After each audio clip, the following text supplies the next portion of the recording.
여러분, 연말 장사 망했다. 그 단서는 강력한 거리두기의 부활에 있습니다.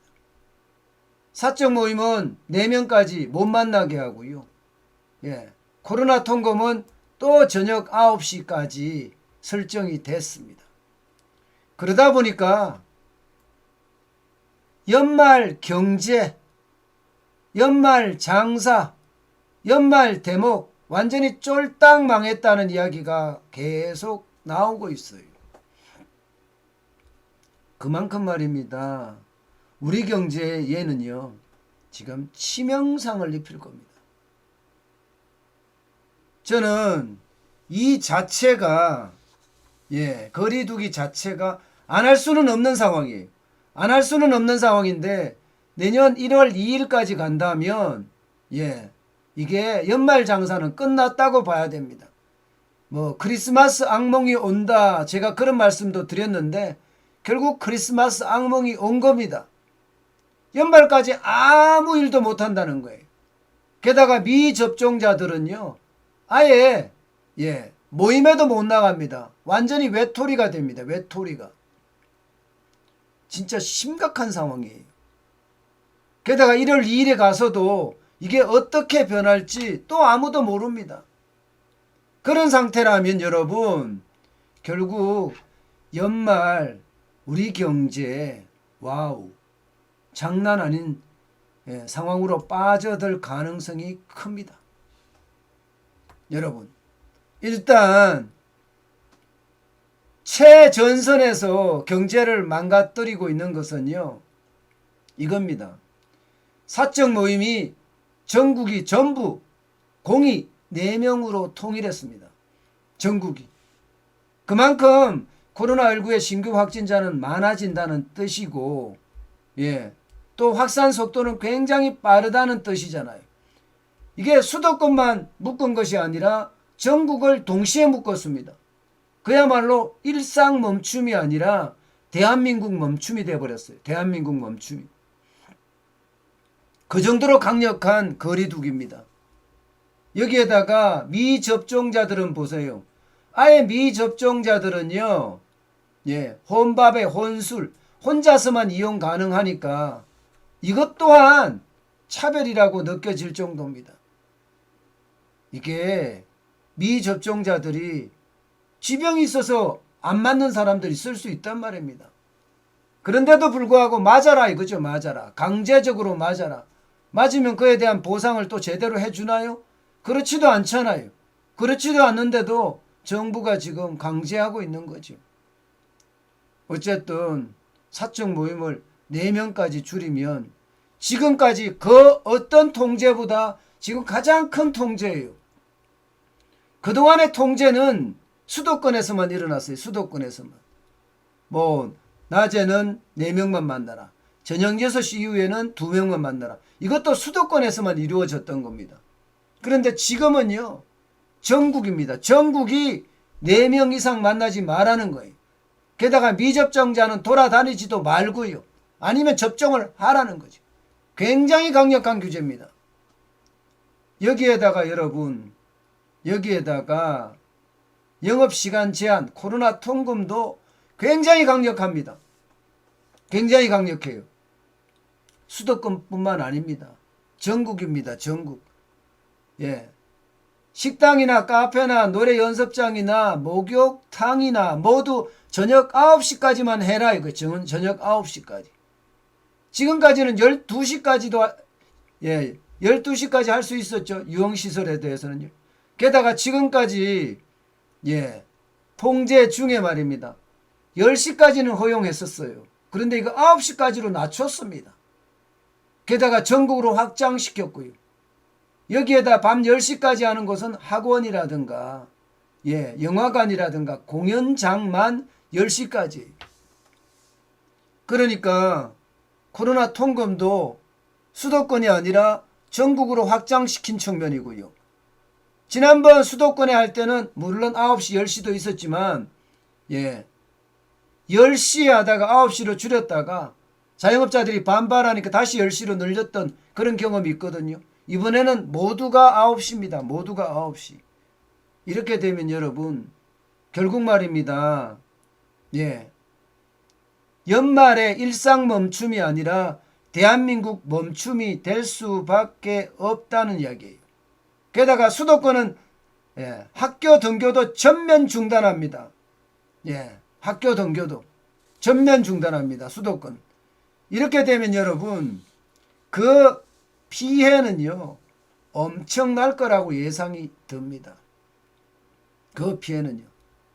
안 그래도 여러분 이 자영업자들은요 그동안 피해가 장난이 아니에요. 거의 지난 2년 동안 피해가 줄폐업이었습니다. 줄폐업. 여기에다가 집단 폐업도 일어날 정도로 장난이 아니게 망했거든요. 여러분 지금 이태원의 거리인데요. 이태원의 사진을 보면 사람이 아예 없어요. 이게 일부러 이렇게 찍은 게 아니라고 이야기합니다. 일부러. 여러분 이 거리가 굉장히 길거든요. 일부러 찍으려고 해도 쉽지 않습니다. 사람들이 많이 다니면. 근데 사람이 없어요. 사람이. 게다가 양쪽으로 보면 전부 다 임대 써놨죠. 임대. 망했다는 이야기예요. 다 망했다는 이야기예요. 이런 상태에서 또다시 묶어버리니까 이것은요 어떻게 생각하면 최악이다 이렇게 이야기합니다. 사실 자영업자들은요 위드 코로나 해달라고 사실 난리 쳤습니다. 저도 마찬가지 위드 코로나가 필요하다고 이야기를 했습니다. 그런데 솔직히 이렇게 준비가 안 돼 있을 줄은 상상도 못했습니다. 정부잖아요. 국가 아니에요. 국가. 단체도 아니고 기업도 아닙니다. 가정도 아니고 국가입니다. 근데 국가가 위드 코로나를 하면서 아무런 준비가 안 돼 있어서 이렇게 확진자가 폭증하고 있다는 것, 그래서 다시 대한민국 멈춤이 된다는 것, 이것은요 비난받아서 마땅합니다. 비난받아서. 게다가 말입니다. 위드 코로나가 되고 나서요 여러분 목숨을 잃은 사람이 1000명이 넘습니다. 1000명이에요.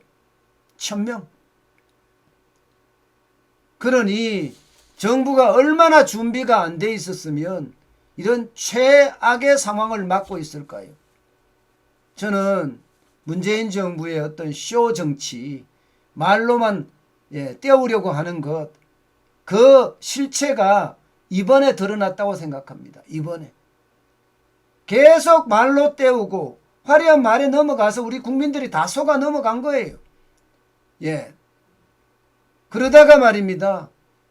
준비 없이 그냥 임기응변식으로 대응하는 그 쇼에 이번에 이제 바닥까지 싹 드러난 겁니다. 아무 준비가 없었다.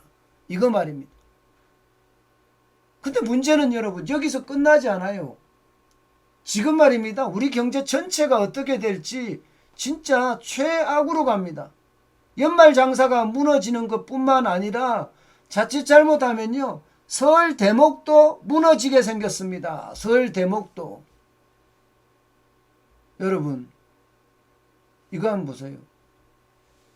정은경 질병관리청장이 이달에 많으면 1만 명까지 확진자가 가고요. 1월에는 2만 명까지 확진자가 발생할 수도 있다 하는 충격적인 내용을 발표를 했습니다. 충격적인. 여러분 10,000명이 넘어가고 2만 명이 넘어가면요 일상이 수도되는 것이 아니라 일상이 얼어버립니다. 동결돼 버립니다. 일상이 동결되면요 경제는요 완전히 망가집니다. 저는 그런 상황이 지금 올 수 있다고 생각을 하거든요.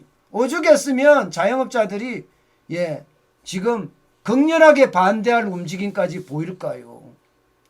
정부가 인원 제한 조치에 대해서도 보상 대상이나 범위 확대하겠다고 이야기를 했지만 자영업자들의 어떤 반발은 지금 가라앉지 않고 있습니다.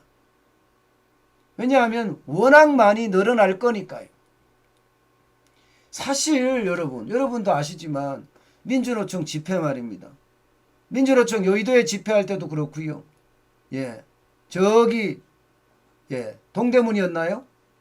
예, 동대문인가 거기서 집회할 때도 그렇고요. 10,000명씩 전국에서 몰려 올라왔습니다. 이거 철저하게 막았어야 되는 거 아닌가요?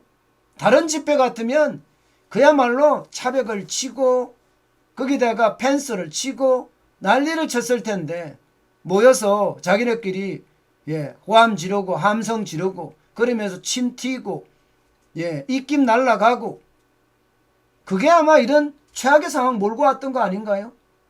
제가 자영업자들이 총 걸기 한다고 하다가 작년 10월인가요? 11월 좀 된 것 같아요. 안 한다고 이야기하길래 뭔가 좀 보여줘야 되는 것 아니었나.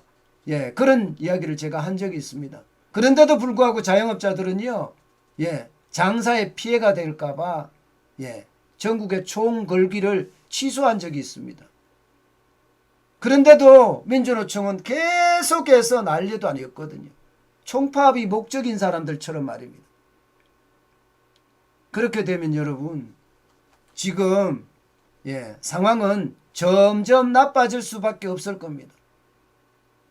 현재까지 말입니다. 코로나 확진자도 지금 거의 7,000명에 육박합니다. 오늘도 8,000명에 육박할 가능성이 굉장히 큽니다. 그렇게 되면 바닥 경제는 완전히 망가지는 거예요. 망가지는 거예요.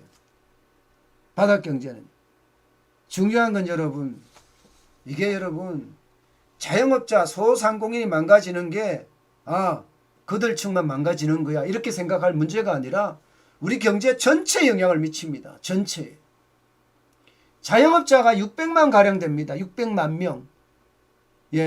이들은요, 제가 늘 말씀을 드리다시피 이중 소비의 주체예요.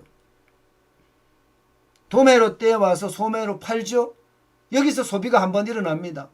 그리고 여기서 번 돈을 집에 갖다 줍니다. 그럼 그 집에서 또 소비가 일어납니다.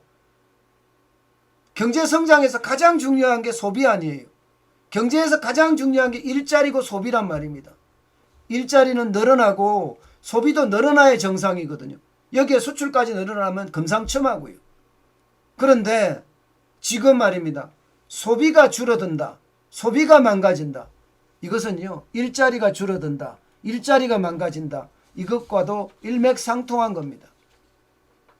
결국 말입니다. 연말 경제 지금 난리도 아닌데다가 내년 설 대목까지 만약에 망치게 됐을 때 과연 261조 2천억 원에 달하는 대출 만기 연장, 이자 상환 유예 감당할 수 있을까요? 261조입니다. 261조 2천억 원입니다. 아마 감당하기가 만만치 않을 겁니다. 이렇게 됐을 때 우리 경제 전체는 어떨까요? 우리 경제 전체는. 저는 생각만 해도 몸서리 치집니다. 생각만 해도. 저는 이 경제가 현대경제연구원이 이야기했던 것처럼 1월, 2월, 3월에 위기가 올 수 있다는 이야기, 또 다른 모든 경제 전문가들이 이야기하는 것처럼 내년 봄에 3월, 4월, 5월이겠죠. 내년 봄에 위기가 온다는 이야기. 그런 위기들 다 종합해보면 우리 경제가 지금 백척간두에 서 있다. 누란 지위에 서 있다. 이런 얘기입니다. 그만큼 코로나19의 위기 우리에게는 치명적이 될 수도 있습니다. 참 안타까운 현실에 어떤 말을 드려야 될지 답답하기만 하네요. 그죠?